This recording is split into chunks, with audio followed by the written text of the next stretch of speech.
what I tell bitches. These punk niggas get pressed like 12 inches. My smell stenches, I've been in the trenches, but they still staring at my grill like dentures. I fuck with brother Lynches and Andre Nicotina's, Tofodies, Fofos, Tens, and even Ninas. I be the cleanest when I step in the arena.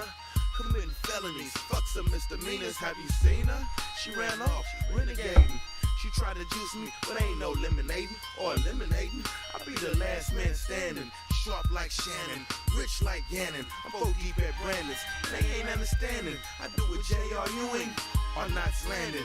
Mac Dre, I'm one nice dream, and I make your brain melt like ice cream. I'm living it, distributed. The streets are inhibited by cutthroat niggas just like me that's out there getting dividends. I'm living it, distributed. The streets are inhibited by cutthroat niggas just like me that's out there getting dividends. I always feel like somebody's watching me, but ain't no dropping me or popping me or stopping me. Got animosity for the way these notches be, constantly jacking me, but fail to pay me properly. I'm stuck up in the clouds, high velocity, going off that broccoli, and every hoe that I can see, I'm steady popping P. It's like rockin' D. I put the whammy on it, nigga. Now I'm clocking G's, more than Monopoly. But ain't no dropping me or popping me or stopping me. The channel wasn't I can be, but the way these notches be, constantly jacking me, but fail to pay me properly. It's a knock when I drop the clouds, high velocity, going off that broccoli, and every hoe that I can see. Cutthroat niggas just like me that's out there getting dividends. I'm living it, distributed. The streets are inhibited by cutthroat niggas just like me that's out there getting The dividends. turntables might wobble, but they won't fall down. It's on, back hook with Mac Mall now. We stack tall now, dope is raw pow, pow. Listen to that faggot scream, ow. We gon' leave you. All right, you ready? All right, I'm ready. let's go. Let's go. October 10th. October 3rd. What am I saying? Wow, It's already been a while. October. Get him a beer. No, I got my beer ready. I'm good to go, baby. No, it's Oh, not yeah. been a while. This is us back 7 days later. We kept to Still it. too long, man. We're going to stick to it. Every So Thursday, much soccer to talk about. we'll be here. You can watch the podcast or you can watch on YouTube now, which I was just messing around with. Started the Live stream. streaming. Yeah. I played the song. Could you hear the song leading into it? I did not. I had the volume. Oh my gosh. You really I had missed the- out. You really missed out. Well, you're going to have to tune in next week to hear it then. No, I'll run it back. Oh, man. Well, I'm ready to go. So we're going to talk Yeah, Premier League. Champions League happened. Champions League. New Yep. Champions League formats going crazy.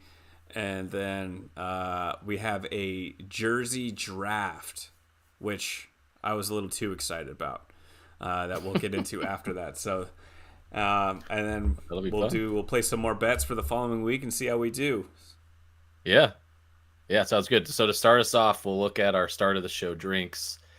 We were just talking about it before the show started, but in pick'ems in this last week, Austin, with the narrowest of victories over me by half a point, takes me down. Hey, a win's a win, So baby. I'll be looking for some revenge this week. We used to do check in on our fantasy teams. I don't think you did any fantasy this year. No. I will give you an update. I am in a fantasy league, and for the first time I actually did a draft league, so I have like my own team. Mm-hmm. And I did take home the victory this week to move me into first place. So great start to the year in fantasy. That's what I'm talking about. Yeah, and then red cards. We had one red card in the Premier League, which we'll probably talk about a little bit. We had one in the Champions League and 3 in Europa. So I'll just make you drink for the 2, one in Premier League, one in Champions League, but I'll drink the other 3. Cheers, sir. Cheers.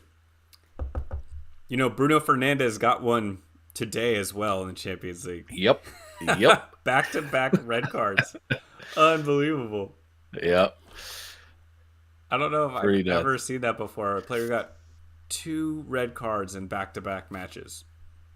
Yeah. This was a double yellow today, but yeah. I mean, it's still crazy. That's so funny. It should be near impossible to do that because you should be suspended, but it didn't happen.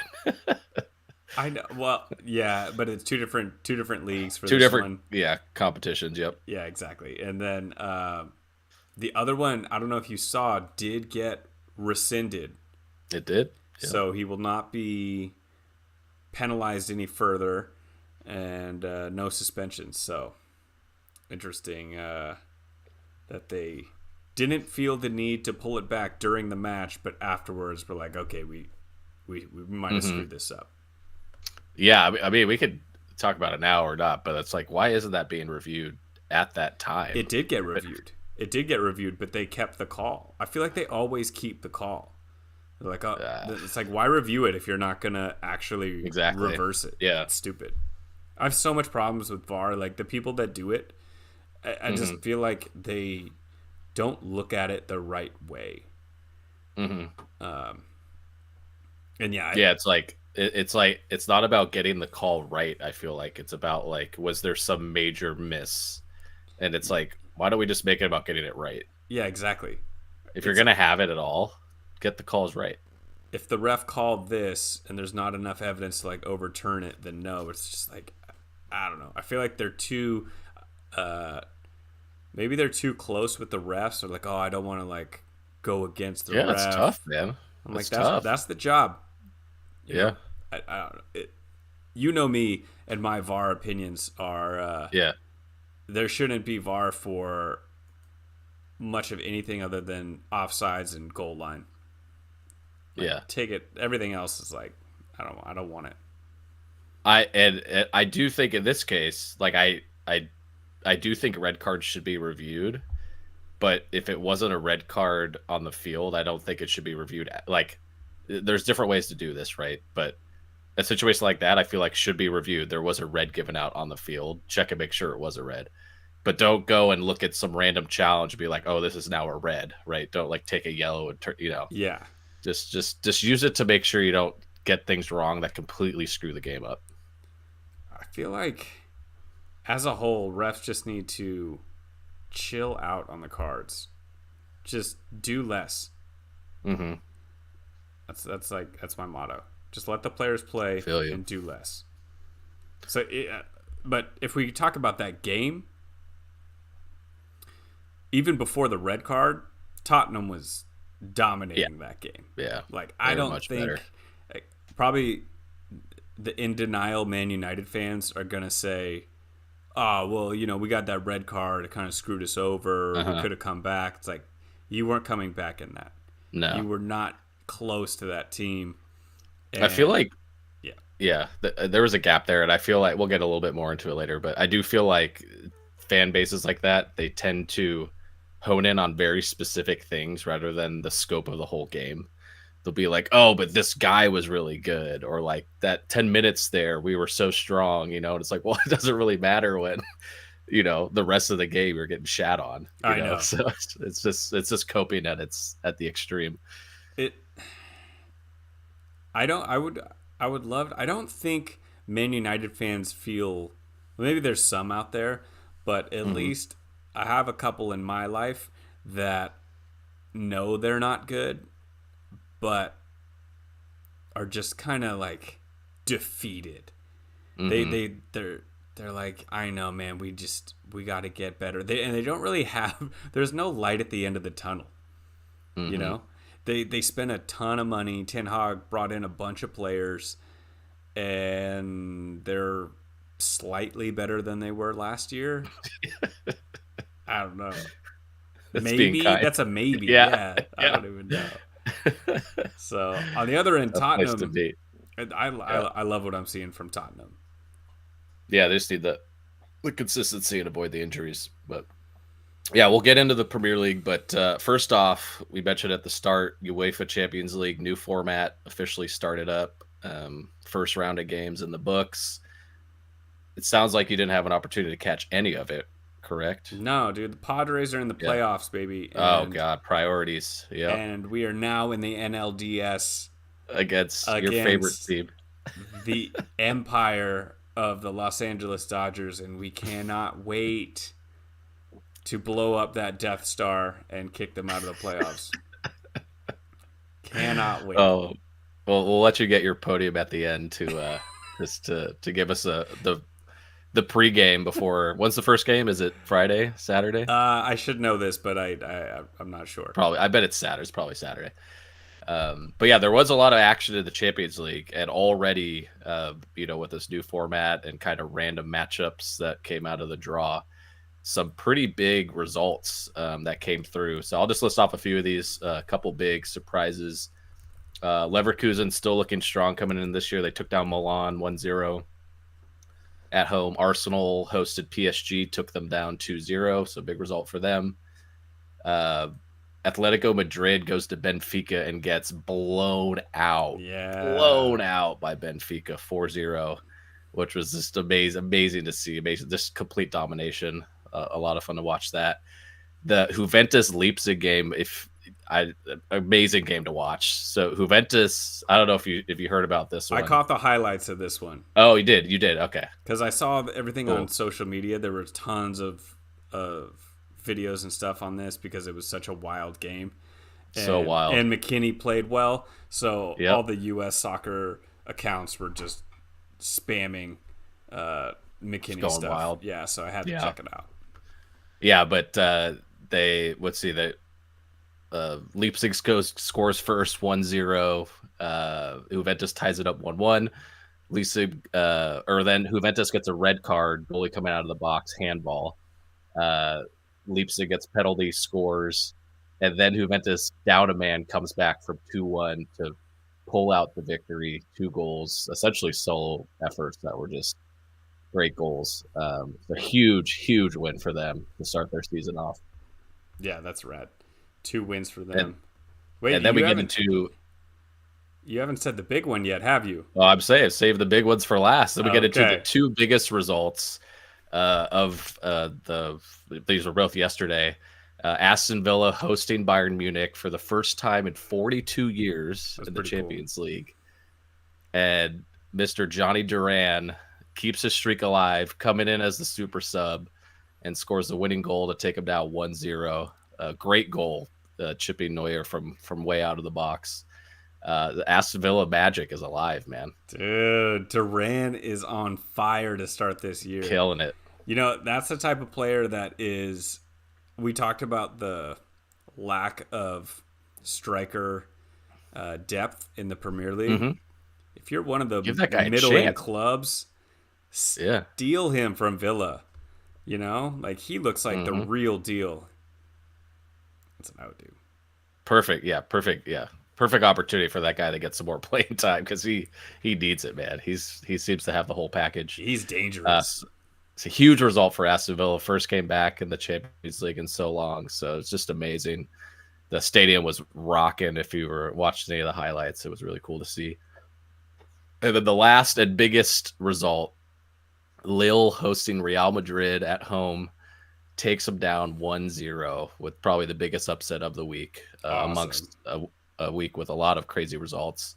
So awesome to see this first week in the books with already things in turmoil and teams upsetting teams and creating chaos and confusion. I'm hoping that this will create the environment where this new format still has just as much sort of intensity and sort of fire all the way to the end of the group stage or whatever they call this new stage. I don't even know.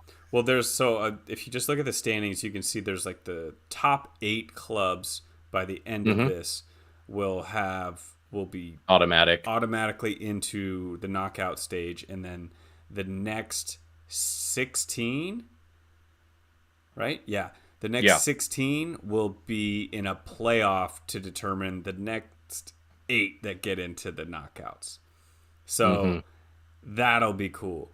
I haven't been locked in. I think I'll be locked in at that point.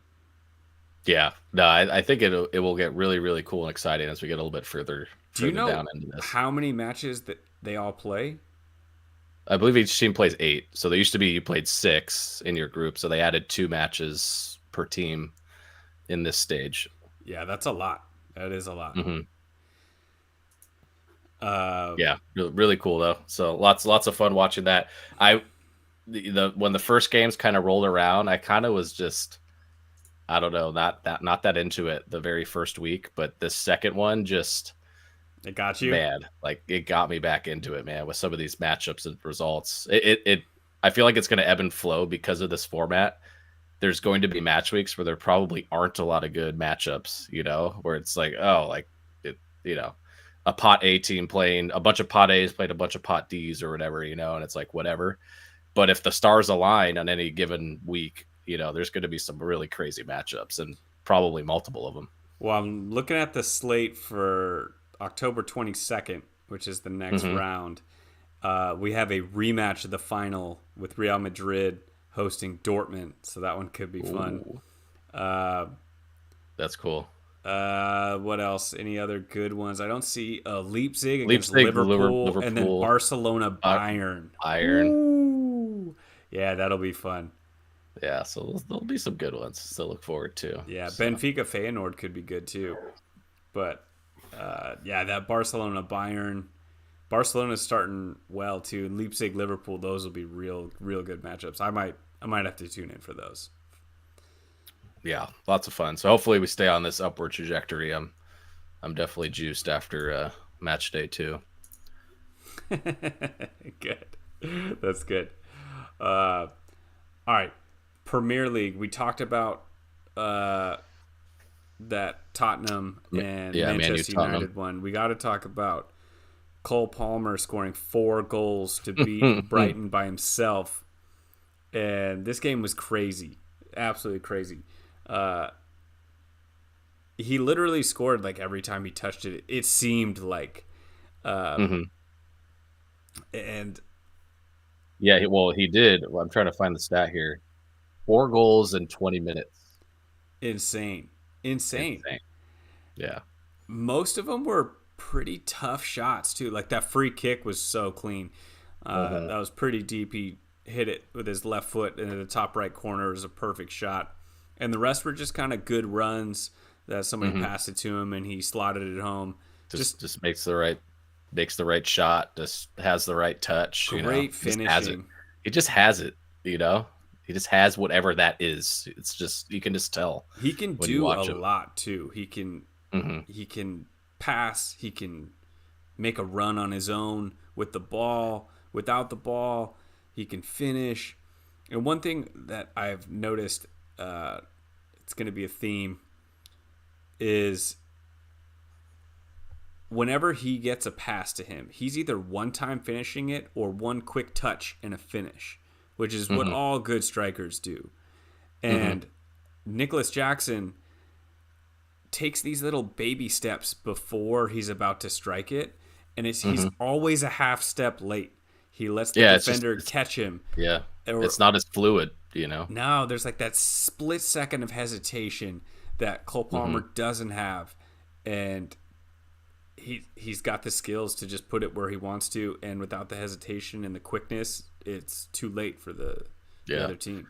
Just one more reinforcement of just how pissed. It just reminded me of how pissed I was when at the end of last season, fucking Phil Foden won Player of the Year over him. It's like, are you fucking kidding me?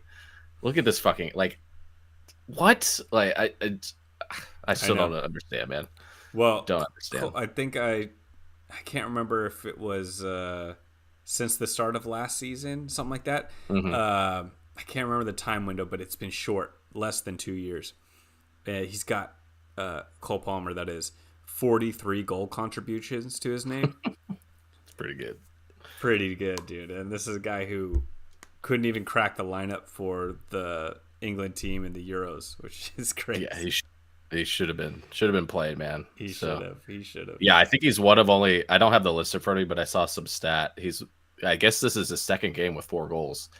So he's one of only 5 or 6 players in the history of the Premier League with 2 4-goal games already at his age.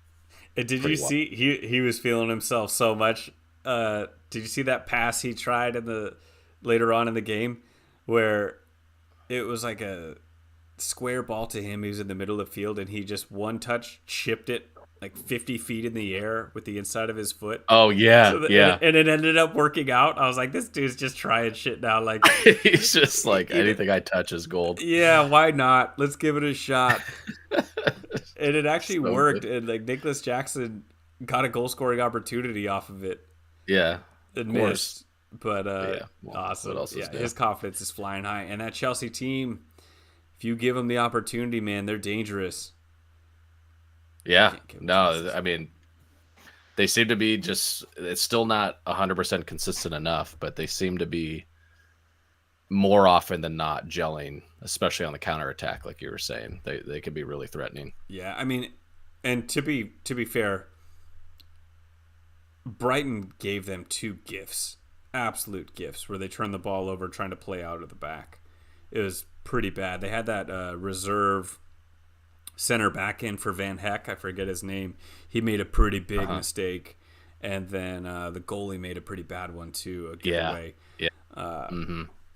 And you just can't do that, man. Like at this level, do you really need to play it out of the back every time? Just boot it up to midfield, like especially if you're a backup center back. Like if you're the coach, just be like, dude, just play it safe. Just don't make big mistakes. Just get it out of the zone, and we'll live with it. Like I'm fine playing it out. I'm not fine playing it out if there's like opponent players in the box. You know, and just get it out of there, man. and a backup player trying to play through them. Just know your personnel and just make it easy on them. I think it's that dynamic. We talked a little bit about it before, but like the managers that like, this is my style, conform to it, versus the managers that are like, this is my skill, let me conform to the players I have. And it's clashing ideologies. It's like the only way to win is to play like Pep. It's like, dude, there are other ways to get this done. Speaking of Pep, we got to talk about the biggest result of the weekend. Oh, you think that's the biggest? Well, most impactful on the table. True. Okay, fair. Yeah. So Man City goes on the road to Newcastle, obviously coming off of their injury woes with Rodri out for the season, De Bruyne hurt, and a draw away at Newcastle, 1-1, dropping them out of first place in the Premier League table. I mean, we were kind of on this. I got a little too horny and picked Newcastle to win, so it wasn't quite right. But going to Goodison Park Goodison, St. James's. Never mind. That was close. Going to Goodison is not. Yeah, difficult. I picked the draw, but I picked 2-2, so I missed the exact on this one. you get credit for that. You get credit for that. Going to St. James's Park is not easy, and not having your 2 best players is going to make it difficult. They were still in this. It was a battle. But I got to say, Newcastle, they're a real team when they're all together. And seeing Tonali out there is so fucking awesome. Yeah. I want to see them on the front foot a little more often, and it's hard against Man City because they have such a strong defense. But I love this Newcastle team. I want them to stay healthy, and I want them to get in the top 4. I mean, it really sucks that the injuries happened. Obviously, we love De Bruyne, and it just sucks for Rodri. But it really has created a situation now where this season's going to be a lot more exciting. Yeah. It's going to be a lot closer, a lot more dynamic. Man City's going to have to play well. They can't just play okay. They have to play well in some of these games and some of these traditionally just off the top contenders for them to stay where they are, for them to win. You know, it's going to be tough when they go play Liverpool or they go and play a Tottenham, whoever, you know. We just saw it now with Newcastle. So it's going to make this season that much more exciting, which is a silver lining with obviously the bad injuries. So much more exciting. So I think the entire world outside of Manchester City fans want to see a new champion this year. And it got me thinking when I was watching, because I usually like Man City. I root for them depending on the team that they play. We both don't have one team that we root for. If I had to root for, I always root for Liverpool, so they'd probably be my de facto team. But it got me thinking, because I was really rooting hard for Newcastle, what teams I'm rooting for hard this year, like without thinking about it, just watching and naturally. Like I rooted for Arsenal last year because I wanted to see something new. I am not rooting for Arsenal in any way this year. Zero. I'm rooting hard for Liverpool, like I always do. Tottenham, maybe a little. Hard for Tottenham, hard for Newcastle, and Aston Villa. And Villa. Those are my Yeah. four. Those are my four. Do you have any others or differences than me? No, I would probably tend to root for the same teams you have, more so, just like you said, more so than Arsenal. I do have, there's a part of me that's like, I just feel so bad for Arsenal, and I'm like, how about you guys win? How about you guys win this year and then be done, and then let's get one of these other guys in there, because I feel like if they come up second again, like, I just can't imagine, like, as a fan base, like how that would feel. It would just be so bad. Finally, Man City doesn't win, say, as an example, and yet you still come in second. That would be great. Though it is poetic justice, because it's definitely how Tottenham fans feel. So Arsenal. Yeah, I think those other clubs have been hurting more than Arsenal. Like the Wenger years, they did all right, even though they were mostly the bridesmaid. They still had some but at the same time, trophies. when you have such good seasons and you come in second, like I just feel bad for them. It's a different type of gut wrenching. It is. Yeah, exactly. All right. What other games? What other games? I think that was really it. Well, did we mention Aston Villa? So they ended up tying on the road at Ipswich. Yeah, and then they beat Bayern. Yeah. Yeah, which is hilarious. But I don't think there's anything wrong with Villa. Ipswich is a tough team, man. They play hard, and if you don't, you don't give it 100%, they're gonna cause problems for you. So that I just wanted to call out that Everton got their first win. Oh, so yeah. I want to do a shout out. Cheers up into 16th place to our boy Sean Dyche. Cheers to him. Yeah, bumps them out of the bottom three. I think they might have even been.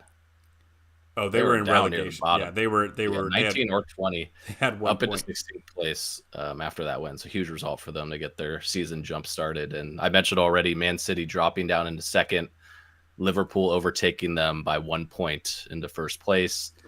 Tied on points, Man City is with Arsenal now, both on 14 points, 1 point behind Liverpool. And then Chelsea and Aston Villa 1 point back. So it's still very tight early in the season, up near the top, all within 2 points. Okay, speaking of Liverpool at the top, I want to play for you a quote of their coach, Arne Slot, after the game. And I want you to determine if this was intentional shade being thrown or just unintentional shade being thrown. But he's talking about, this was after their Manchester United win. Here it is. Every fixture is difficult in the Premier League, but everybody tells me that a top league table team is a bit more difficult than a low league table team, which we can all understand, and we haven't faced one of them yet. So we have to do things better, but one of the reasons why we can stay up there is because we have a lot of players with a lot of individual quality. We haven't played a top team yet, a top half team yet. After they just play. So do you think he knew what he was doing when he did that? No, I don't. I personally don't think so. I don't think he would walk into that sort of landmine for what I've seen of him so far, but hilarious. Hilarious. But what I think it is I think like he's it's not like he had anything like pre-written in his mind, right? He was actually like thinking back to the game. So they fucking crushed Man U, So it did. It's probably in his eyes, it's like, oh, we beat Southampton or something, because it was like 3-0 or whatever. But that is funny. That is just, that's the type of shit you're just like, fuck, why did I say that? No, but I mean, he didn't say anything wrong. They're 13th in the table. They're not a top half team. They're not.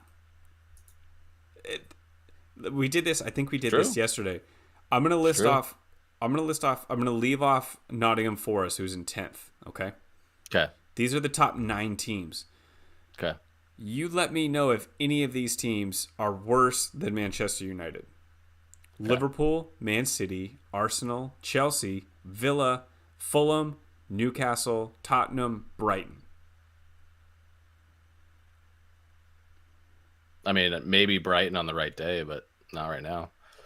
That's what I'm saying. Like, Manchester United shouldn't be favored against any of those clubs on the road. And at home, I think it's probably a toss-up with teams like Brighton and Fulham. But everyone else, I think, is better than them, flat out. Crazy. Yeah, maybe not on paper, but the way the season started, 100%. Gotta agree with that. What a time. What a time for Manchester United fans. All right, any other matches you want to talk about? Nah, you got any other ones? No, but I see this note here that there's a particular coach being rumored to take Ten Hag's spot. Yeah. So check it out. A couple other bits of news. So the current odds betting favorite, if Ten Hag were to be sacked to replace him, is Max Allegri, ex-Juventus coach. I'm not sure what the odds are, but I just saw that he was the betting favorite. However, there is some sort of buyout clause or something with Ten Hag that if they were to sack him in the middle of this season, it's something like a $20 million fee to get that they'd have to buy him out with, which doesn't seem like a lot with some of the player prices that are thrown around, but who knows? Maybe that's something that they continue to push out a little bit further if they're not wanting to pay that type of cash. But we'll continue to monitor that because it's going to continue after next weekend. I don't know who they're playing next, but one more loss here or draw against a crap team, and the heat's going to be really on. Have Manchester United had an Italian manager? Oh, they have Aston Villa on the road next. That's tough. That's the game we went to last year. I know. That's what I was going to say when we go over the picks. That's the picture we saw.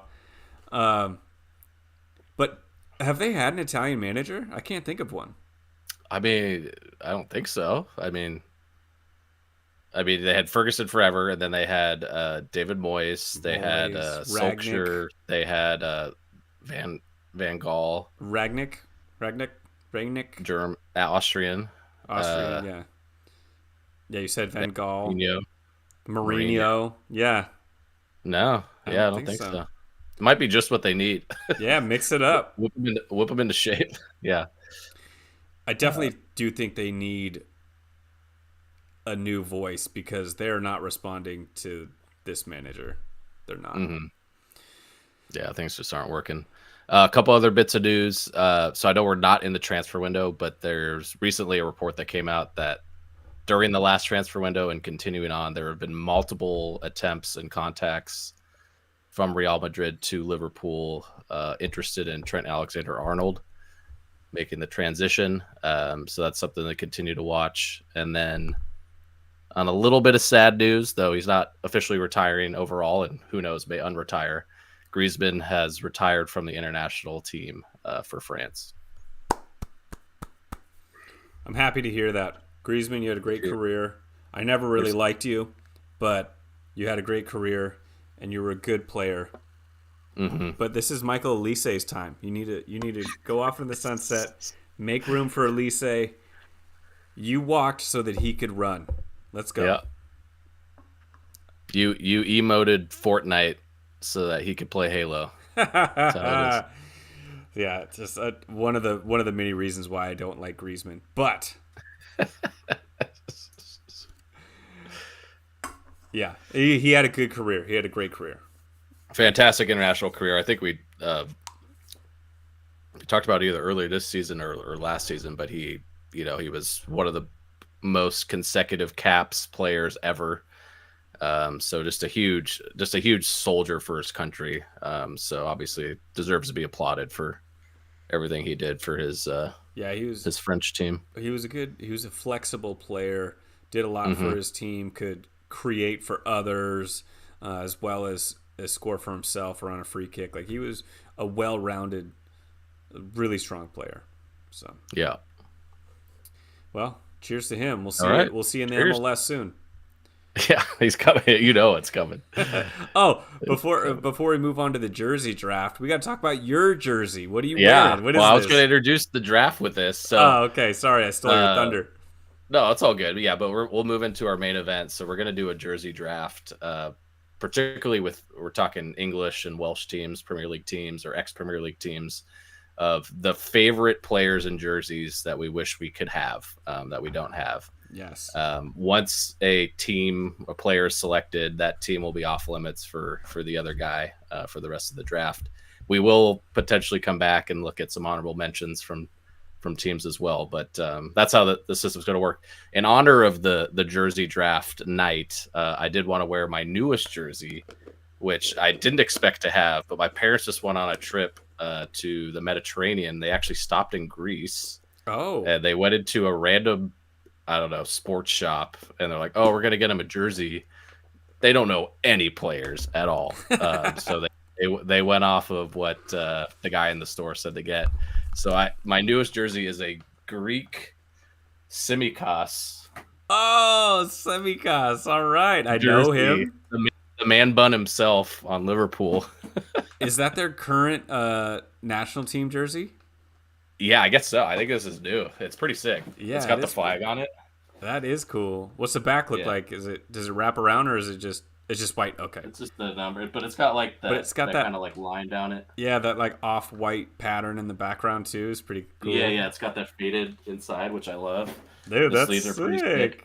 Yeah, dude, that is. So I was. My parents were like, "Oh, we got you something." And I was like, "What? This is sick." That is a perfect jersey to wear for this competition that we're about to do, because our jersey picks, at least mine, I think you'll follow suit too, are not always the best player. It's usually either my favorite player or a really unique jersey that I think would be cool to have. Yeah, or something that was like, I forgot when that guy was on that team. He was sick. Yes, exactly. I love this guy. Streets won't forget. Yup. But also mixed in with that guy was just so good. I would love to have that jersey. So it's going to be all over the place. Right. So do you want... I'll let you have pick number 1. Okay. All right. I'll take pick because I don't think you're taking my first pick. So I'm okay. I'm hoping you're not taking my first pick. What's your first pick? I'm gonna go more Streets Won't Forget, but also one of the most talented players ever in the Premier League. A guy that just everything about his game, his style, I just wish I could emulate. It was just beautiful to watch. A lot of players that played with him have said the same thing, that he was the most purely talented, skilled player that they ever played with. And that is Moussa Dembele. I knew you were gonna. Oh man! All right, that was also mine for Tottenham. So Tottenham is off the board. Okay. Good pick. Moussa Dembele. What could have been, man? That was awesome. All right, so you didn't take. He wasn't my number 1 pick though, so I'm glad I let you go first. It paid off. Okay. With my pick, I'm going Newcastle. I would love a Ben Arfa Newcastle jersey. It would be my number 1 jersey I could possibly get.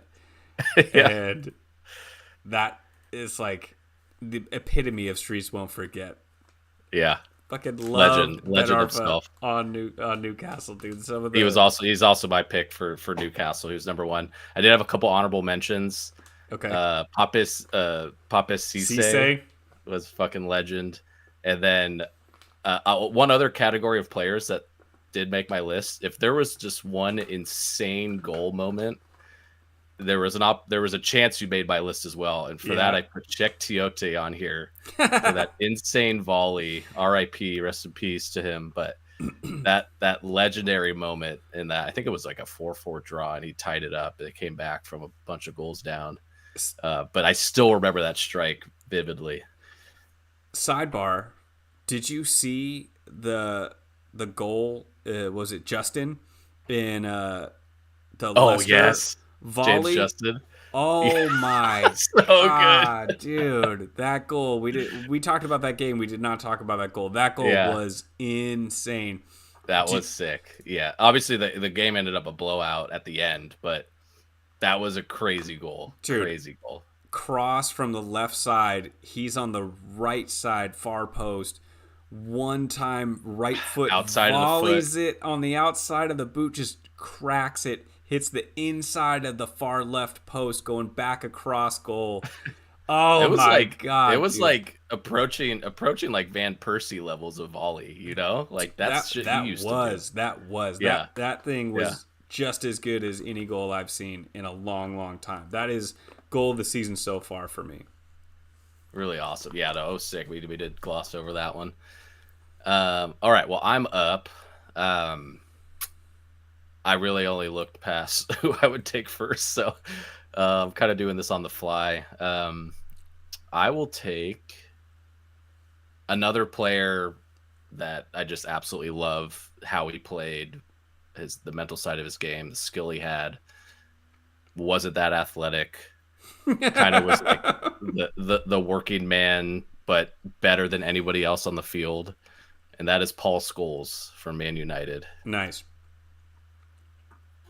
You know, I had trouble thinking of a Man United player that I wanted. Mm-hmm. So most of these were pretty easy for me. Man United was tough, not because there were a lot of choices, but I feel like there was a lack of choices for me. Oh, there's a lot of players I didn't like. I feel like that's where I was same. struggling. I was like, well, who do I like from these teams? And then I was like, oh, well, Scholes was obvious to me. But then after that, I was like, well, who else is he competing with? I was like, I was thinking George Best. He was going to be my pick because I think that would be a cool retro jersey. He's that is Irish. Legendary. I wasn't thinking back that far. Yeah, that's smart. Yeah, but dude, he was the ultimate like have fun party drink. Dude, the best. Yeah, really fits our brand. No pun well. intended. No pun intended. Really fits our brand well. Yeah. So Scholes, you can't go wrong with Scholes though. I did have honorable mention for Vidic, who was just okay. I like Vidic, but yeah. Fucking beast in the back, and then Berbatov. I had to give him a shout out. Dude, Berbatov, that's a good one. I thought of Cantona too, but then I was like, nah. Yeah, I mean, I was like, yeah. And then Rooney would be a classic one as well. He's like kind of in that Scholes category. But yeah, I feel that. All right, good pick. So Man United off the table. I am taking your team. I'm sorry about this, but West Ham is off the table. Oh, I am taking a Dimitri Payet West Ham jersey. Oh, he did it. This was my fucking dude. Like, this was my first real look at Dimitri Payet, and was he there for 2 seasons? I think it might have even been like half of one season. Dude, I'm not even kidding. His time at West Ham, I feel like he was playing like a top 5 player in the world. He was insane. No, you're right. He was there across I think it was like a season and a half. Yeah. But his time there, he was so fucking good. He was so hard to deal with. He could literally create a chance out of nothing. And I feel like whenever he had the ball, you had to be like, oh shit, you got to watch this because he's either going to do something crazy or like set somebody up with a crazy cross for a goal. Like that free kick, talk about legendary goals, that free kick he had that is on every top free kicks of all time. Like he's on that list somewhere on somebody's YouTube channel. Like the way he's able to get that dip in the bend on that free kick into the corner is crazy. Fucking awesome. I fucking loved him. He was so good. Just like you think of those guys that just had a small window or stretch of time where they were just unmatched. Like he is the epitome of that, and it was so awesome to see live. Short-lived. Yeah. Not a tremendous career, but for that period of time at West Ham, he was a fucking baller. He was awesome. Yeah. So that's my pick. All right, I'm gonna jump to a recently promoted team. A guy that's still going strong at, I don't know, 38 years of age or something. That's Jamie Vardy. Yes. Leicester. Hell yeah. I mean, he's classic. Legend. Yeah, just one of those guys forever. Like, you wear a Vardy jersey like 30 years from now, it'll be like, people will know. Dude, I was looking back at that. If in preparation for this, I was looking back at that 2016 team, and dude, they had Vardy, they had Mahrez, who was Conte. Conte is the one that you forget about. Is like Conte just ruled that midfield, dude. He was So good. And Danny Wes Morgan Drinkwater. Danny Drinkwater, Wes Morgan at Captain Morgan in the Yeah, dude, defense. that team was stacked. That was so cool to see that team win. Oh, remember what was it Okazaki, the Japanese dude? That sounds right. I can't remember. Yeah, dude, just such a legendary team. I want that whole team's jerseys. All right, but you're going. I was gonna pick Conte for a Conte jersey, but Vardy's even better. Yeah, he's on my list. Yeah, him and Mahrez and Morgan. Okay, so Leicester's off the table. I'm gonna go with. See, I only had 2 in my priority list. I'm gonna go with this next one. I'm gonna go with take Chelsea off the board for my Chelsea jersey. I want a Michael Essien Chelsea jersey. Oh, he was my pick too. Nice. He was my dude. Yeah. I love Michael Essien. I didn't like a lot of Chelsea players, so this was actually really easy for me with them. Mm-hmm. But this was kind of the time period when I was just starting to get into Premier League, like hardcore. Yeah. And he was my favorite player, no doubt. So, yeah, Ghanaian legend, Michael Essien. Yeah, he was a boss. He was my pick as well. I had it second place Drogba, and then third place Andre Schürrle, who I love. Well, Yes, his there. Schürrle, shout out. Yes, Andre Schürrle. Dude, Yeah. do you follow him on social media? No. So he Enlighten me. he does this crazy shit where he hikes mountains, like high altitude mountains, Okay. with no clothes on. Like he just wears underwear and like a backpack and boots, and he goes up like these insane, like 6,000 meter mountains. Like it looks like he's hiking Everest, and he's fucking just wearing underwear, and his skin is pink because he's frozen. And he like does this all the time now. I'm like, you're fucking insane. Insane, man. Yeah. Great shout out though. Check that guy for CTE. Yeah, I started following him because he was doing all this crazy shit. I saw it pop up, and I was like, "What? This guy needs a different hobby." But he looks happy. Yeah. So that's good. All right. So that was all right. Wait. So that was your Chelsea. Okay, so that wasn't your pick. No, right, yeah. So that's 3 apiece. Coming back to me, I am gonna go. I'm gonna take Dempsey Fulham. I had that as well. Nice. Yeah. Yeah. Had to do it. Dempsey, of all the American players of that era, got to be my favorite. And he actually had success in the Premier League. Yeah, he did, and he really made you feel like, oh, like Americans can be at that level. Like, I always, maybe it wasn't true, but I always felt like watching other guys, it was always like, oh, like they're just good enough to be here.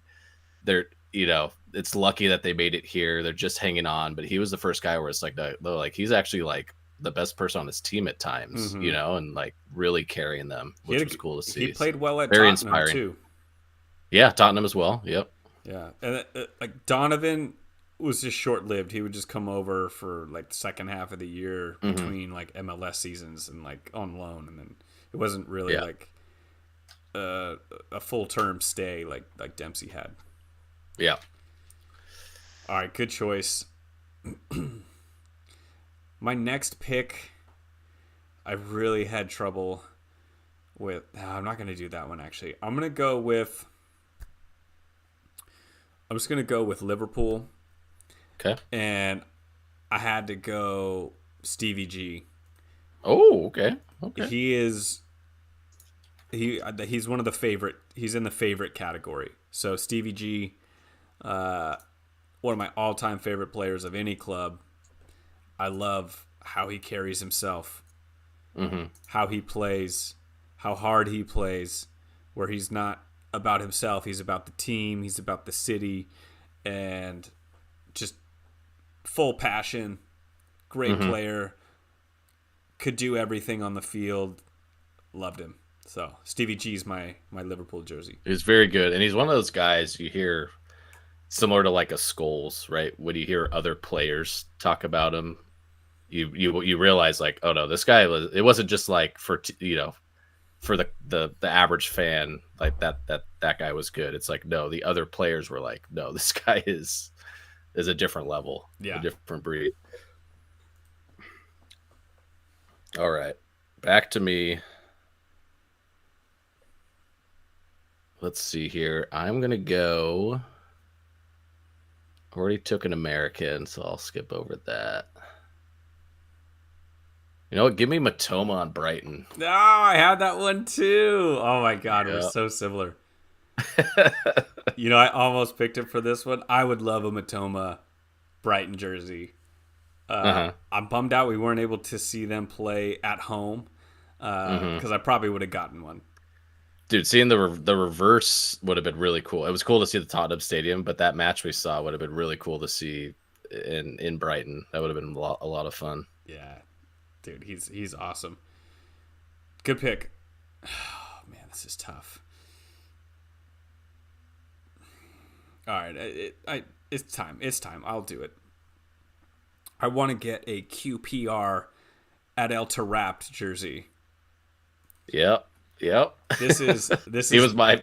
I had to throw that in there. You got it in there too. This Yeah. is actually my first Premier League match. Was at QPR Loftus Road, and Tarapt played, and it was I knew who he was beforehand, but it was just awesome to see. And they also have a slick jersey. I like that blue and white horizontal stripe. It's just a classy look. Yeah, with the red. Yeah, it's one of the numbers. horizontal stripes that doesn't kill your eyes. Like, it's actually pretty good. No, I liked it. So I think that's a Streets Won't Forget player right there for sure. All right. Well, I'm gonna leave your boy. I won't take him.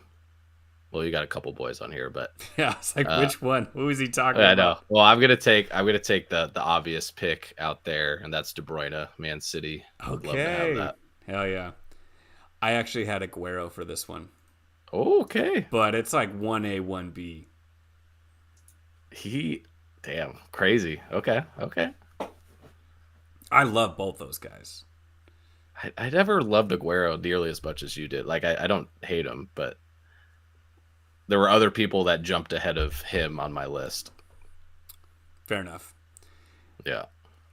I think I'm going to guess you were talking about Crystal Palace Elise jersey. Yeah.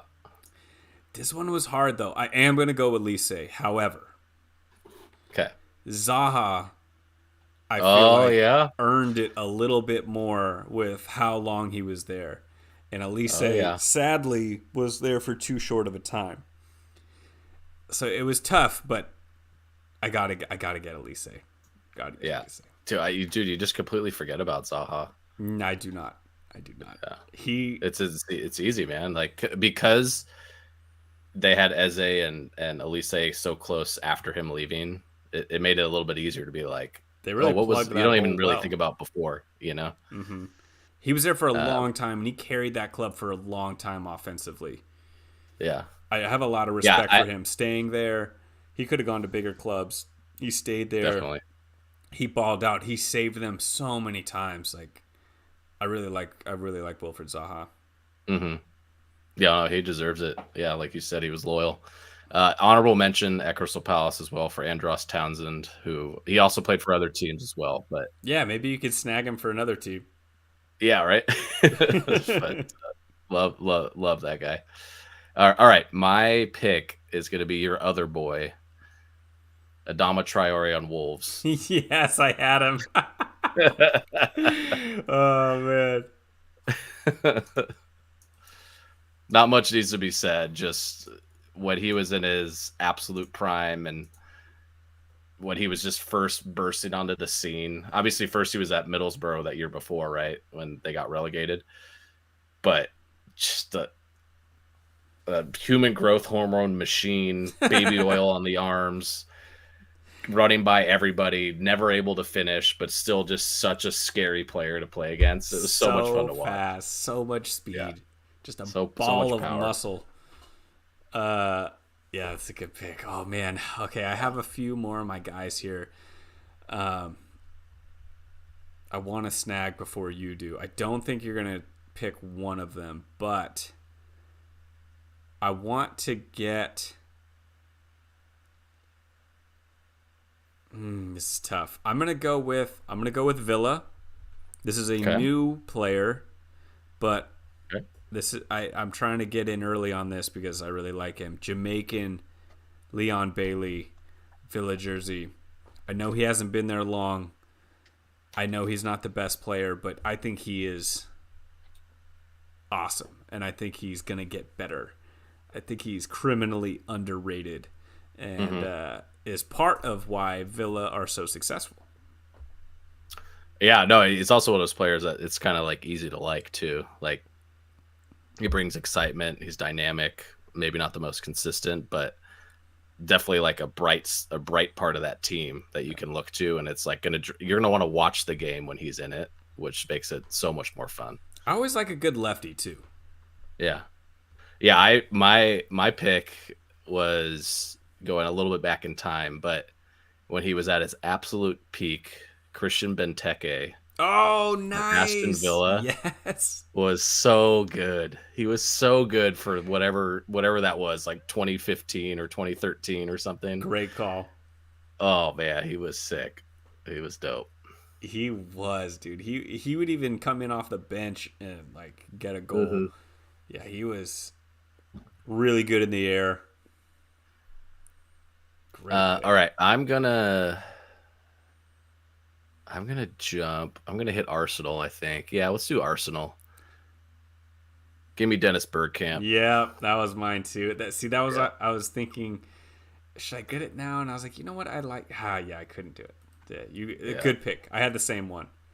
Yeah. Is there anyone else in the running for Arsenal? Because Arsenal's had a ton of players over the years. Yeah, I had Vieira second. He wasn't my most favorite, but I think my respect grew for him later, like looking back and how he played and that sort of stuff. Like, it was like, oh, he was really good. And then I threw in Henry third, but, you know, he's got to be on the list. Yeah, he's got to be on the list. I really like Thomas Rosicky. I almost put him up there. Arshavin. I didn't like him as much, but yeah, he's another one that was there. Van Persie, I fucking loved Van Persie. I liked him less when he moved to Man United. When he left, yeah. And I was never able to kind of look at him the same way, but I still really liked him. So, there's a ton of good players there, but. Once again, similar to Man U, it wasn't as bad as Man U, but there weren't a ton that I loved. You know, I was like, it's like you're kind of picking through it a little bit. Yeah, like, do I really want a Gail Clichy jersey? No. Yeah. Like Robert Pires, maybe. Chesney, dude, I did like Chesney. Okay. I know who I'm picking on this one. All right. This is kind of a cop-out. Okay. Or it's kind of a disappointing one, but I think it fits with Everton because Everton is just always disappointing. I wanted this, so I didn't say it when Crystal Palace came up, but he's really a Crystal Palace player. But it's Yannick Bolasie. Oh, yeah. Yannick Bolasie was like lightning striking when he was dribbling the ball. He was so fast, so explosive, and just like lightning, his career was over in a flash. And when he made his big move from Crystal Palace to Everton, he absolutely sucked. He got injured. Let's be fair. Yeah, he got injured. Sucked is not the right word. He was unable to reach the goals of his hype because of his injuries, and he never was able to recover, and his career basically peaked at Crystal Palace.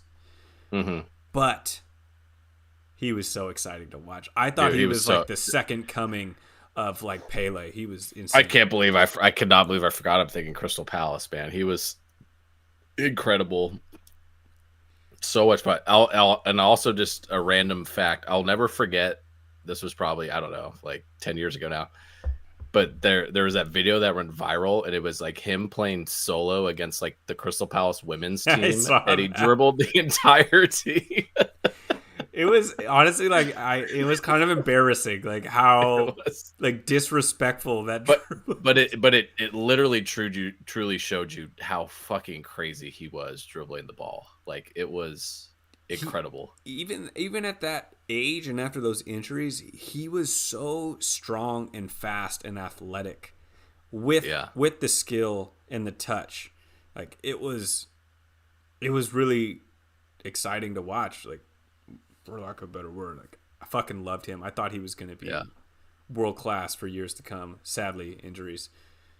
Love it. Yeah. All right, I'm gonna jump over. I'm gonna take Mbomo at Brentford next. I had him at Brentford as well. Okay, that was good. Okay, that made it easier for me. Okay, so we're running low on teams here. Yeah. There are two. Who's gonna take Ipswich? I don't have one for Ipswich, so we'll just get that out of the way. But there's two here that I really want, and the rest I'm like, whatever. I don't know if you're gonna take this one, so I think I got this one in a bag. I'm gonna go Southampton. I want a Sadio Mane Southampton jersey. Throwback Sadio. That Southampton team that he was on was pretty nasty. And that was him before Liverpool, but he was still so good. So good. So I think that'd be a cool classic. Yeah. No, that's good. That's a good pull out. Yeah. I love Sadio Mane, so I had basically neck and neck with him, Letitia, who was amazing before our time. And then Adam Lallana as another. That's a good one. I mention. Loved Adam Lallana.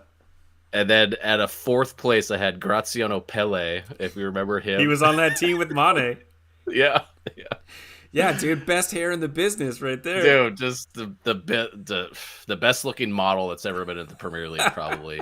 Incredible. He would slick that hair back. I don't know, he put like motor oil in it or what, but it was like dude, it was the glossy, darkest, cleanest, black. Yeah. Oh my gosh. So good. All right, I'm jumping over to a non-Premier League side. Another Streets Won't Forget guy. Oh no! Give me a Michu. No, it wasn't. So you stole my team, but not my player. Oh okay. Can you? Guess, I know who you're. Can you guess my player? Oh my god! How did I forget about him? Who is it? I actually didn't think about him. Guess. I actually didn't. I didn't think about him, man. Michu's good though, but who are you thinking of? Oh, what's his name? I'm trying to remember. Don't tell me. Okay. I can give you a hint if you need it. No, I know who it is. I don't remember his name though. Iceland. I didn't think. Oh no, Sigurdsson. No, I wasn't gonna take him. No, Gylfi Sigurdsson. Dude, no, I forgot about Sigurdsson. Gylfi Sigurdsson was legendary. No, I want a Wilfred Bonny Swansea jersey. Dude, they had some studs on that team. Bonny, I forgot about Bonny. Bonny was so sick, dude. His legs were like the size of tree trunks. Dude, yeah. he was good. Swansea had some players over the years, man. Yeah. I had an honorable mention shout out to our favorite Mac Dre lookalike, Nathan Dyer, as well on that squad. Also a Leicester player. Nice. Yeah. Yeah. So damn it. Swansea's off the table, but great. Michu, dude. Michu, yeah. You could just do this anywhere in Wales, and I think people know what you're talking about. They know exactly what's going on. Oh, man. I'm bummed. I didn't think you were going there. Okay. We're getting slim pickings here, so I'm going to do one more. You good with one more? Yeah, I got one more first that I pick. You got first pick, so I'll have to go two. All right, I'm going to go Bournemouth. Okay. And I want an Eddie Howe Bournemouth jersey. Dude, the coach. He played at Bournemouth. Oh, that's right. I forgot. But yes, also coach. Eddie Howe. I feel like that would be... Dude, Eddie Howe I feel like still hasn't hit his peak as a manager either. He doesn't get the credit he deserves because his teams haven't, gotten to the top of the mountain yet, but he's a good coach, man. I like it. It feels like he's just one of those guys. It's like he still has more potential, even though it's like he's already done so well for himself with where he's gotten. It's like it still isn't it, All right, my last pick before your last pick. once again going out of the Premier League, a player that I loved no matter which team he was on. Probably the epitome of like a player that you're like, how is that guy in the Premier League from an athletic and a shape perspective? But just one of the most beautiful and powerful left foots you'll ever see. Charlie Adam on Portsmouth. Oh, nice pull. I was trying to figure out who you were talking about. Yeah, he did have the left foot. A player we didn't mention, but John Arne Riise as well should have been. He was my Liverpool number 2 jersey. A Riise Liverpool jersey? Oh, man. Yeah. Dude, but Charlie Adam, just this guy, he looks like he just drank like a 12-pack and like smoked a pack of cigarettes, running around the field. It's like, how is this guy out here with these other players? And then fucking scores from half, from the fucking midline, like just crazy, just unbelievable to watch. And you know what he was able to do with the amount of power he would generate so much power with like one step. He wasn't running up to the ball. It was just like one quick step and boom, that thing was gone. Hit that shit. Yeah. Great pull with that one. I like that. Yeah. And that was I don't know if you remember that Portsmouth team where they made it up, and he was just like, "Who is this guy?" He played on a couple teams. Who else did he play Stoke. for? He was on Stoke.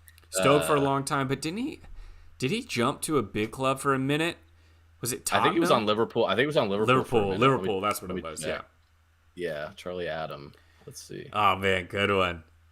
Yeah, one of those guys. Yeah, Blackpool, and then Liverpool, Stoke. And then, he kept playing after, but lower leagues. Nice one. I really like that one. Saved your best for last. That was sick. All right. I think this one would be really cool to have, too. This is Nottingham Forest, so I'm checking them off the list. All right. To be honest, I don't know many Nottingham Forest players. Me neither. I put one down. Besides their current team. But I think it would be sick to have a Roy Keane Nottingham Forest jersey, because that's where he played before Man United. I think that would be sick. Yeah. Be like, oh, is that a Keane jersey? Yeah, dude, Nottingham Forest, no big deal. I love it. That's sick. Dude, look at that. We hit every Premier League team besides Ipswich, and then we also we hit 3 non-Premier League teams as well. So yeah, I did have an Alan Shearer Blackburn jersey was also on my list. Okay, that's good. Yeah, some good ones. I think like a Rory Delap jersey would be a good one. Yeah, it'd be really. Yeah, cool. I'm looking at some of the honorable mentions I had. A Callum Wilson when he was at Bournemouth was on my list. Ooh, that is a good one. A McAllister on Brighton would be sick. Yeah. Let's see. I had Tevez on West Ham. Tevez. I was never a huge Tevez. I didn't dislike Tevez, but he was like maybe like you're Aguero to me. Yeah. You're like I don't hate him, but I mean, you could have gone Tevez with United as well. He had a good run there. Yeah, I had Eriksson when he played on Brentford. That's pretty dope. And then Dzeko on Man City. Yes. And Kolarov, both those guys. Kolarov, another big left foot. Yeah. Hell yeah. Another good one, speaking of left feet, Podolski on Arsenal. Oh my God, what a pull. Loved that one. I did think about Andy Robertson for Liverpool, but there's just Gerrard overshadowed him there. And the Riise one was the other one that was just like, another rocket left foot. Yeah. Let's see. I had who else was on Liverpool for me? I had Firmino. Firmino on Liverpool. Firmino's good. And then Diogo Jota on Wolves was an honorable mention as well. Nice. Yeah, I liked Ruben Neves as well on Wolves. I wanted Balassi, but I also wanted Elise, so I ran into that issue, so I moved Balassi to Everton.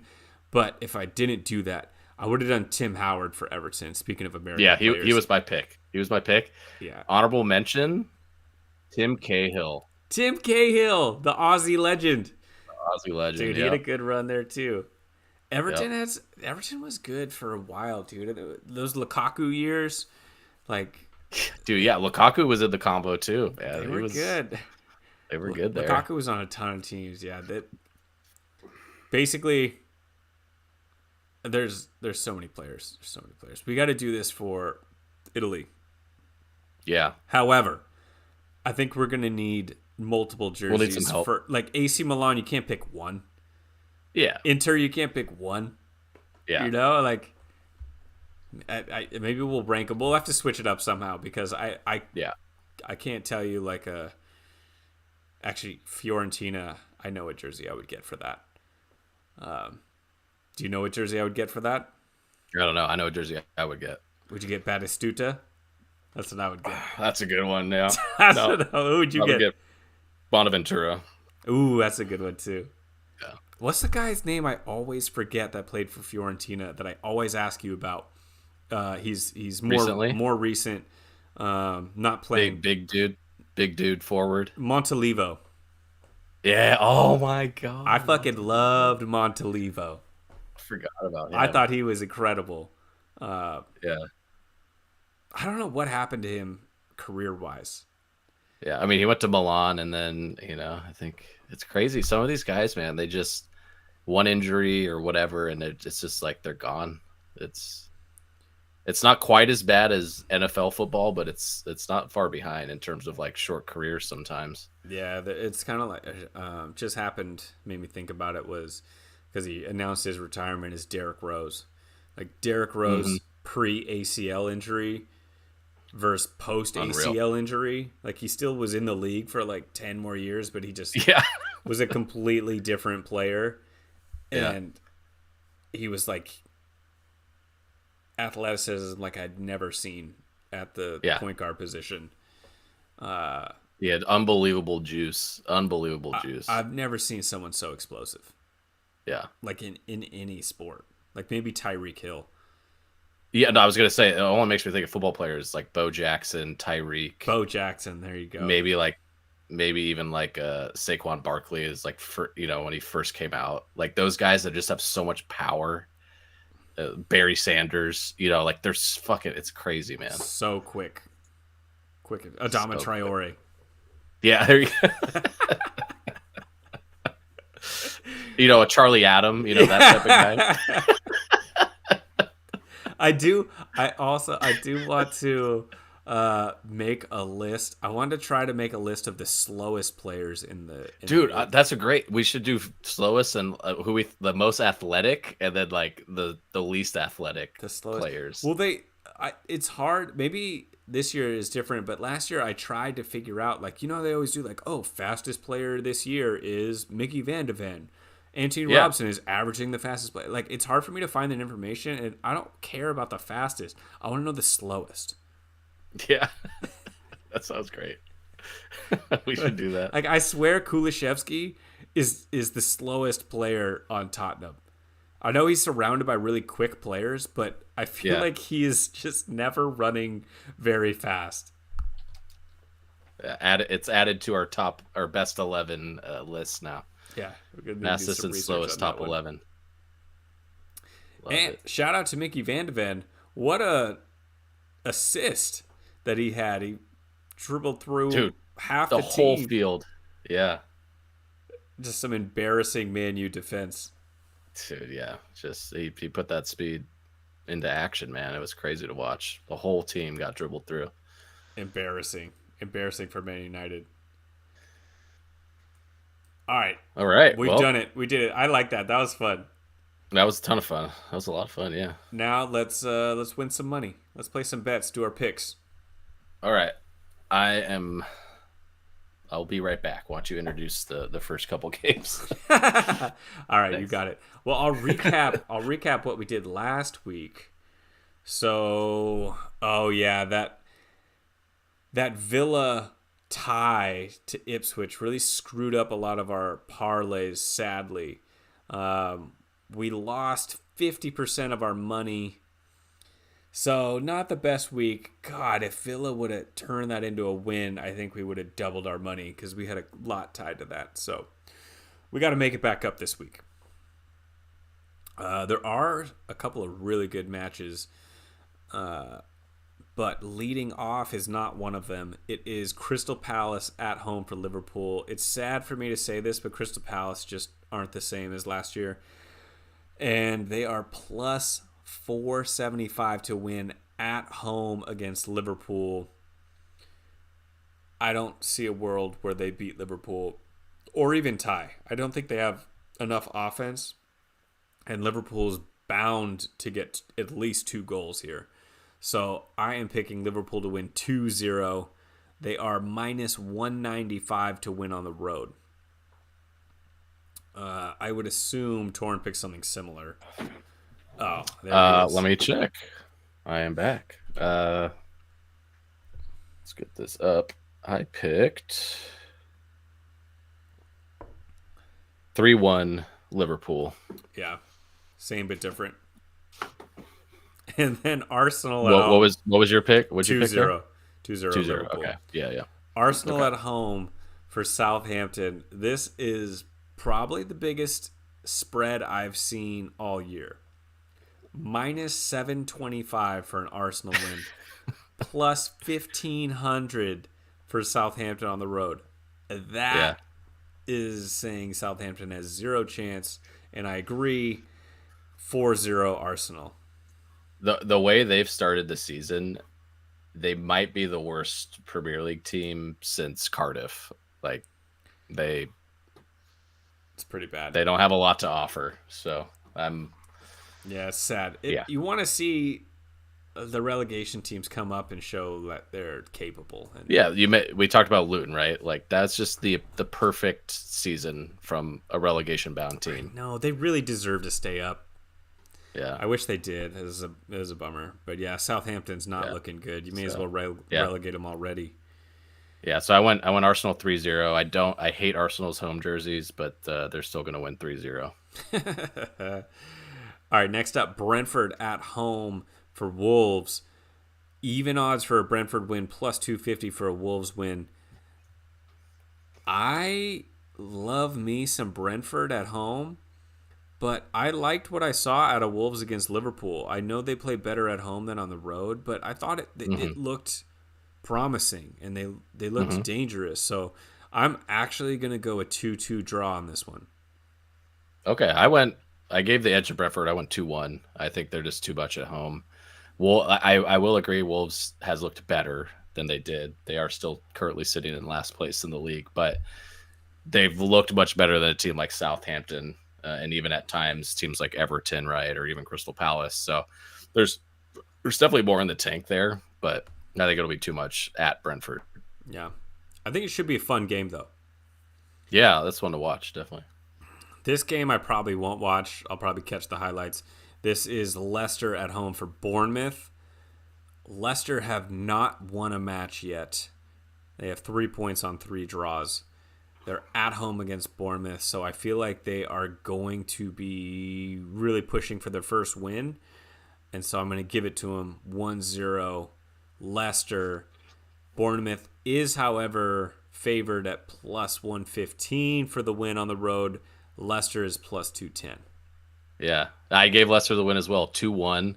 I wish it was a little bit higher odds. I would definitely love to get in that. If it was like closer to plus 300, which based on how they've played, I feel like it should be like that, but it isn't. So, I gave Leicester the win here. I feel like they are closing the odds on this because people are thinking the way we are. Where I think if piling money on Leicester, Bournemouth is definitely the better team. But they've struggled to start the year. Like they've played well at times, but they have struggled to score goals to actually finish. Yeah. So Leicester at home, though, I do feel like is a better bet. I don't know. It's not terrible odds, but I was hoping it would be a little more as well. Yeah, I mean, I can't to believe be you honest, did the same thing I did. God, I know, but I mean, the reality is, like, I think we want Leicester to win. A little bit. A draw is probably more realistic here, but we'll see. Yeah. Okay, Manchester City is at home for Fulham. These odds are crazy. I picked a 2-1 Man City win. I don't think they're going to run away with it, but I think they're better. Man City is minus 400, Fulham plus 900. Yeah, I went 3-0. I think they do run away with it. I think these games at home, coming off of the draw, I think they'll be ready for this one, and it'll just be too much. But I think they're vulnerable going forward, into the future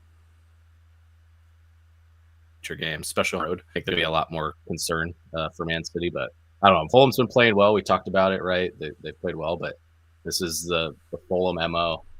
Play well, they'll play well, shit the goddamn bed. So I think this might be it. Speaking of shitting the bed, West Ham is at home against Ipswich. Yeah. Are they gonna do it? I am saying if they don't win this one, just fire that coach right now and just start over on the season. They have to win against Ipswich at home, right? Yep. Yeah, they have to. So I did a 2-0 win. What did you do? 2-0 as well. Okay. That bet is going down because that's near even odds. Those odds are minus 125. That just shows how bad West Ham have been this year. Yeah.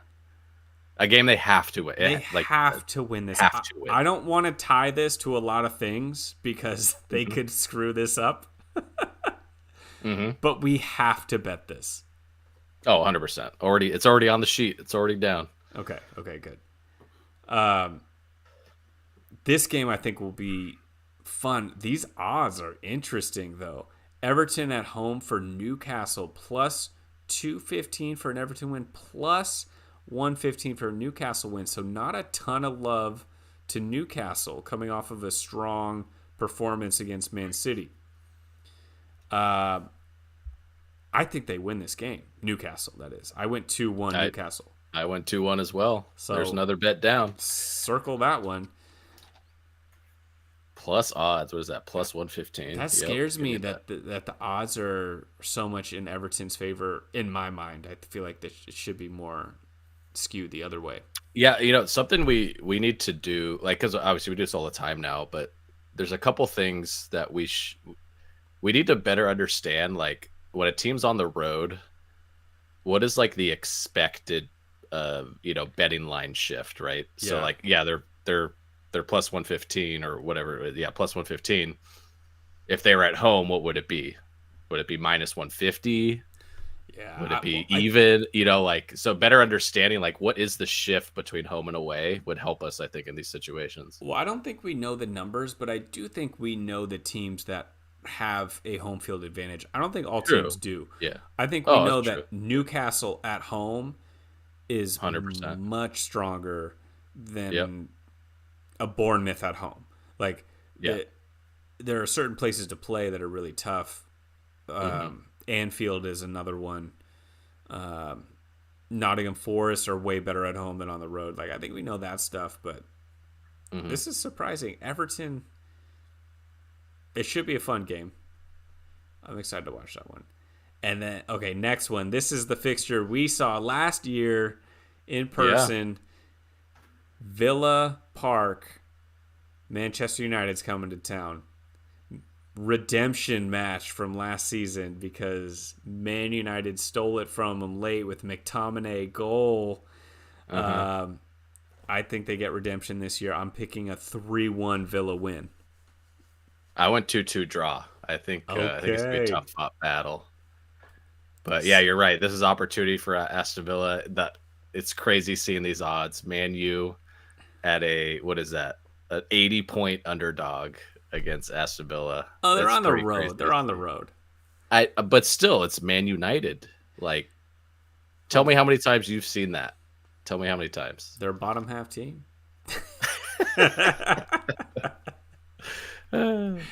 Yeah, plus 120 for Villa, plus 200. So I'm solo on this one, but I think a plus odds for a Villa win is pretty good at home. Chelsea is at home for Nottingham Forest.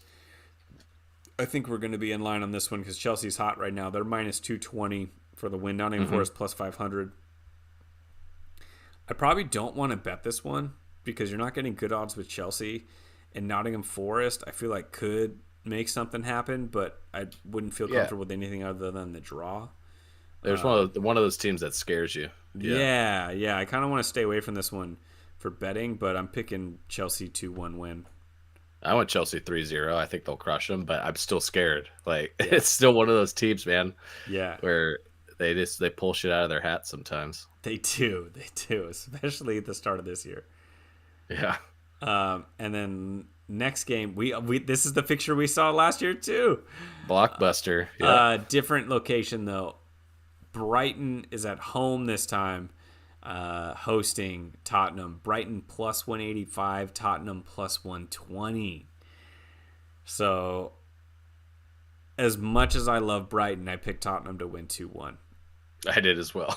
I had to go with that one. I think they should win.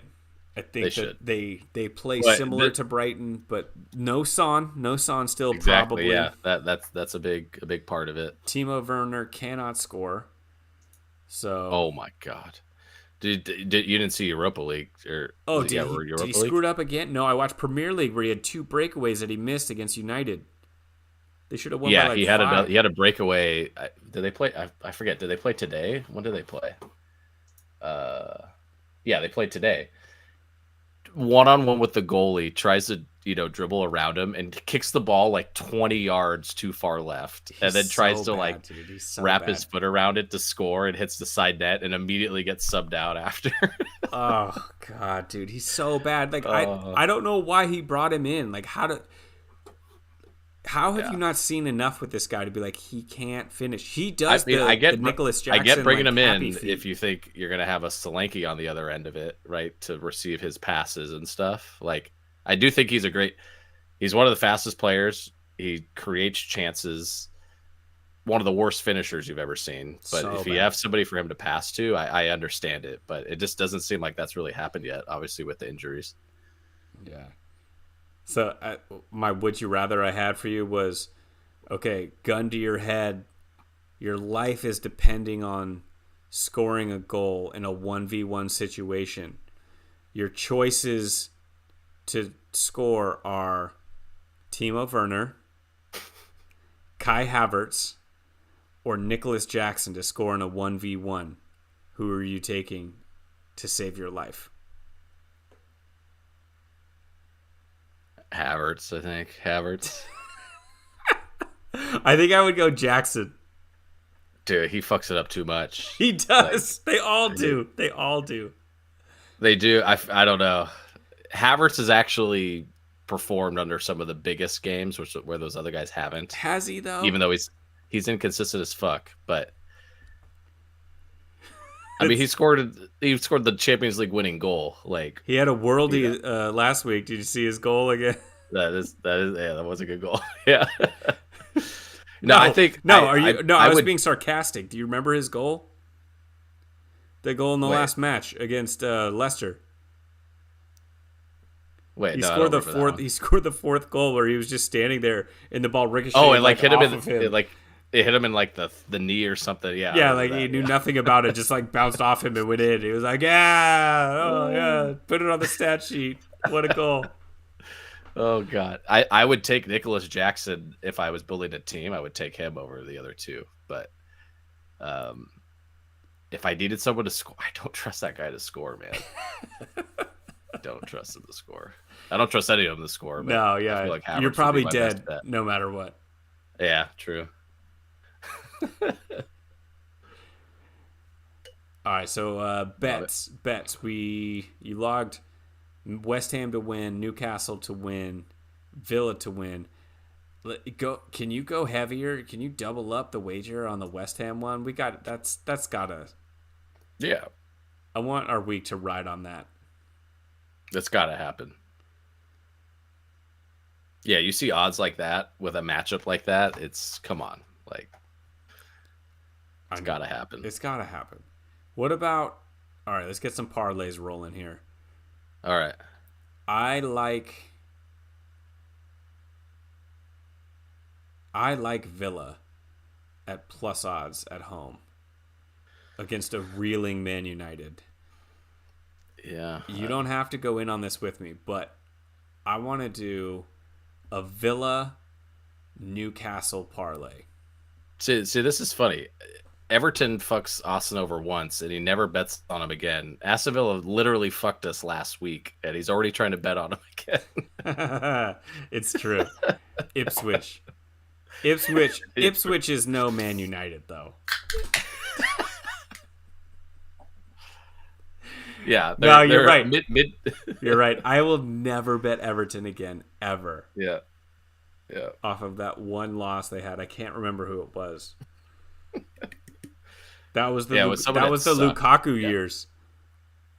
We were in Vegas for Life is Beautiful. Yeah. I remember it like it was yesterday, hit. except I don't remember Everything who else they were playing. Except fucking Everton losing to like who knows, like Sheffield or something. It was like some Stoke. I think it was team. Stoke. It was somebody like that. It was like they lost to Stoke. A cold night in Stoke. We should have known. Yeah. A warm Sunday in Stoke. Yeah. All right. What are you feeling then? Let's see here. Yeah, all the big favorites have such big lines. It's tough. Yeah, there's not a ton of value out there. That's why I liked the Villa, because you get plus odds. Yeah, where are we at with the over-unders? Chelsea, Nottingham at 3 goals. I feel like there's a minimum of 3 goals in that game. Yeah, dude, Sanchez has looked terrible. Like, he's going to let in something. I feel like we would at least get our money back with a good chance of there being a 4th goal. But yeah, I'm with 3 that. 3 is that line. It's tough. But you want to parlay that with the Chelsea win? Let's see what that looks like.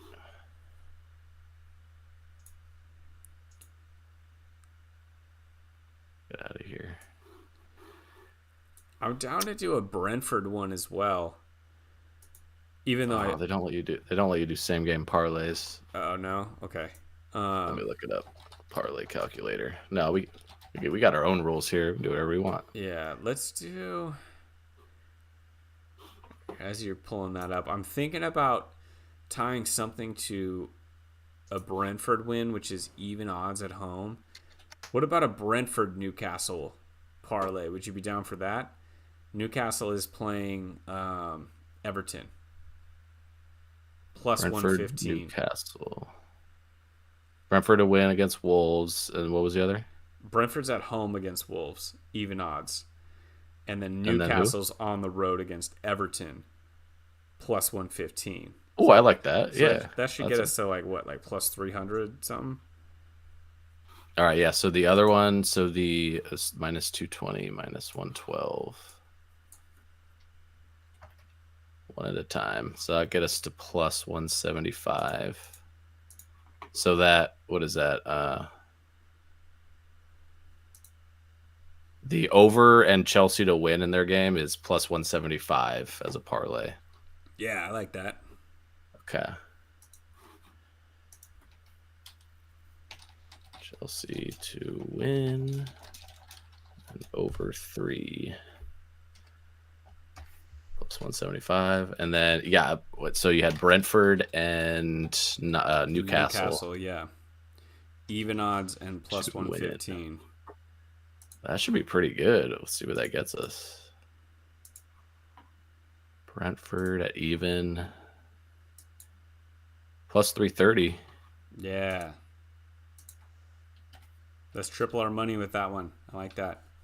I love it. Yeah, some of the other ones, I don't know if you want to do a favorite parlay. I don't love the odds here. It's tough.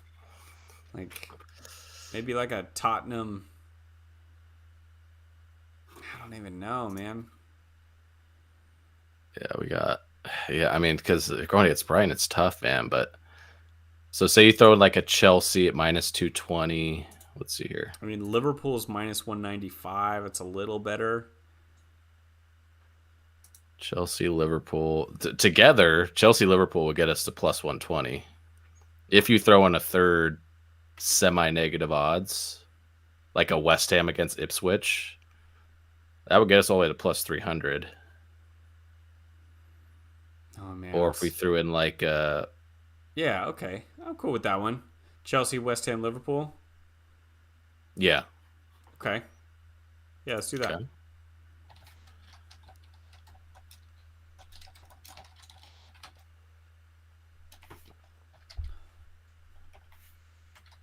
I like it. All right. All right, now I did my would you rather, but we skipped over. You had some trivia, you said? I did. Yeah, I had a couple things. If you still got time. All right, let's go. All right. He's ready. I'm So out of you beer, actually but I'm ready for the trivia. okay. Well, you better get ready to take shots or something. You mentioned the fastest players already, so I actually had the stats here. I don't know if this is like average speed or top. I think this is like average top speed. Anthony Robinson? Like you Robinson? said. No, he's not actually on this list. So that's what I think he reached the ultimate top speed like this season so far. Okay. But I think on average, like at top speed, he isn't in this group for whatever reason. But I saw something like that, and he was on there, but maybe it was just for a week. But they also used that same phrase of average top speed. I'm like, how the fuck can it be an average of a top speed? Yeah. Like, what does that mean? it probably means what's the fastest speed you reached in every game and then average them. Oh, in the game, you think like one I have per a feeling game? that's what it is. Okay. Yeah. But okay, so we already mentioned. I mean, you mentioned the other competitor with Robinson, who was top. Van de Ven. Yeah. Who do you think is also making? I have the top 10 in front of me. So who else do you think is on this list?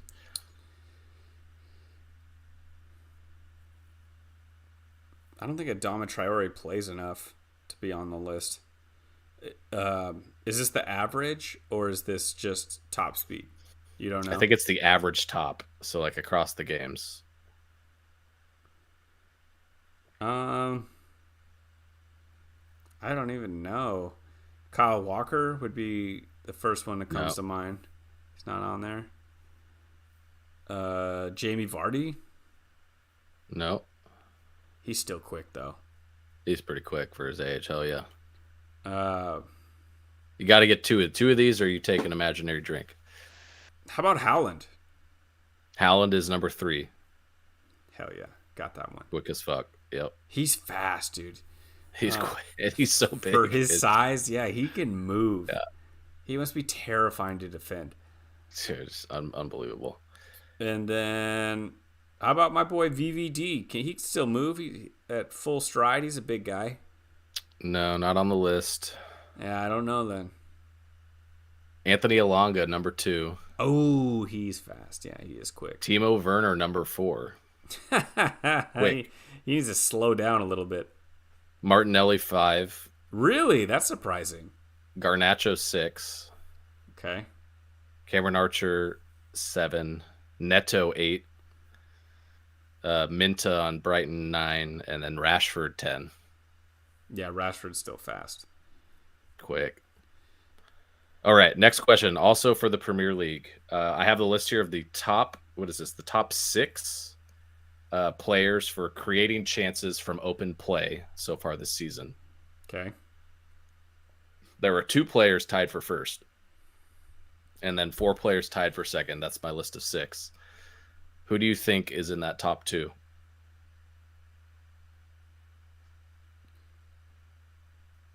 I would say Kevin De Bruyne, but he got injured.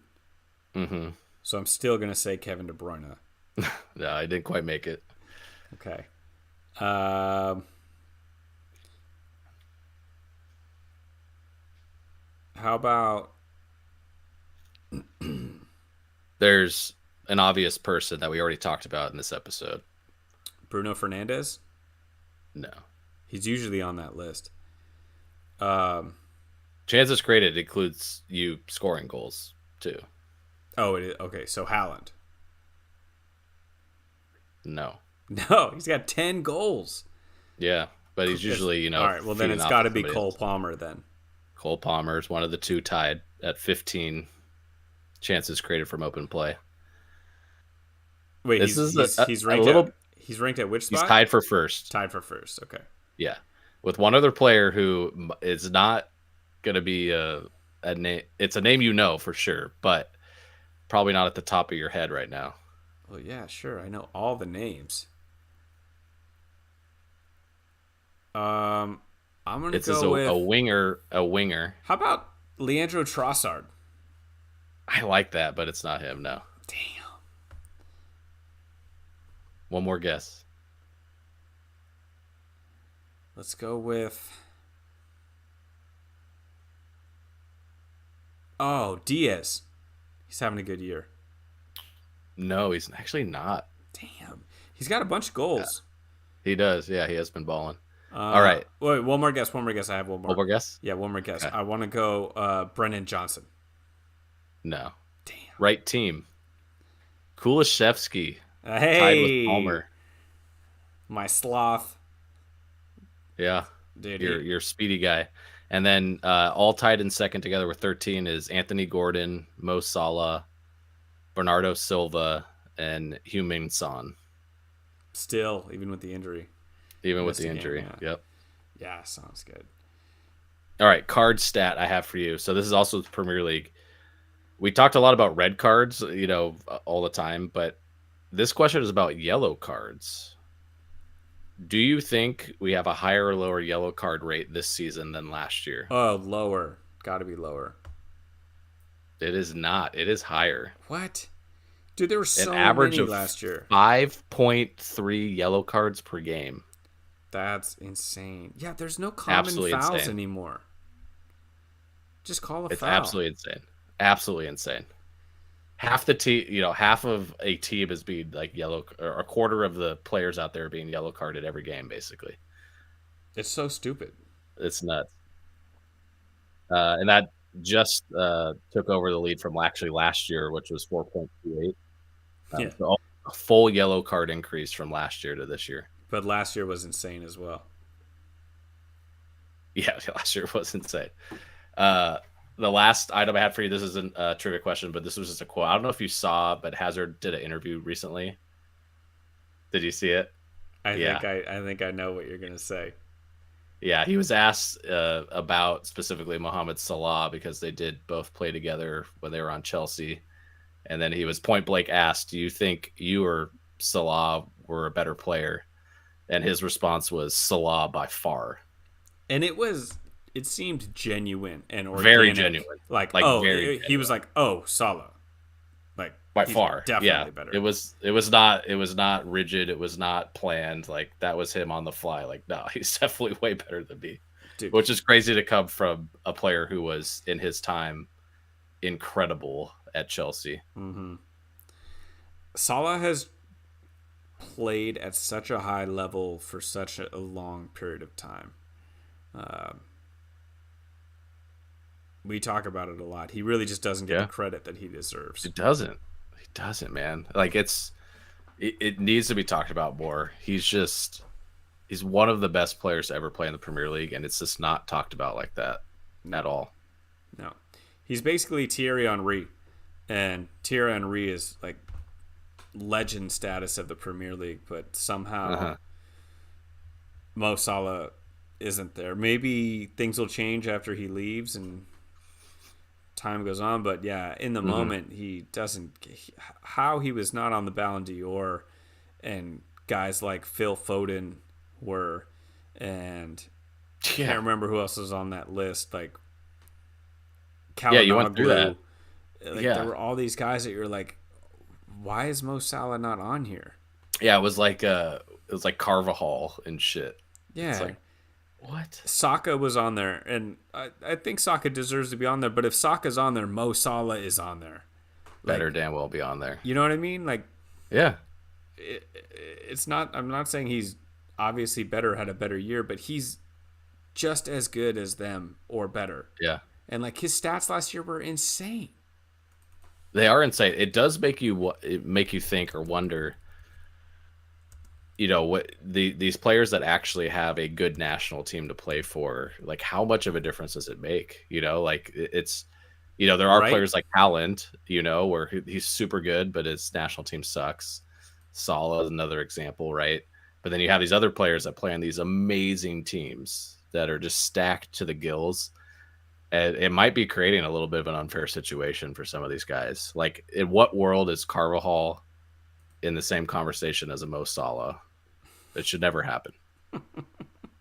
Never. That's true. He had 18 goals last year, and I'm pretty sure he had double-digit assists.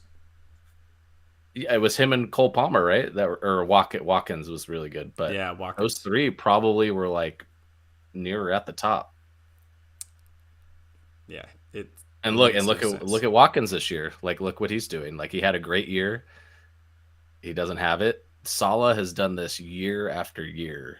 Dude, who knows? I don't even know how many years now, but year after year. I'm just looking at goals, okay, not assists, and he has a lot of assists since he got to Liverpool in 2017, 2018. These are his goal numbers: 32, 22, 19, 22, 23, 19, 18 last year, and he's got 4 in 6 games this season. Yeah, he's a machine. Come on, guys. He's a machine, dude. He's incredible. Good. Yeah, he's crazy. So good. Mo Salah love. I'm out of beer. I'll cheers you with water. Yeah. Cheers. That was a marathon episode, but we'll do it again next week. Yeah, next Thursday we'll be here, probably around 10 p.m. PST. Sounds good. Yeah. Sounds good.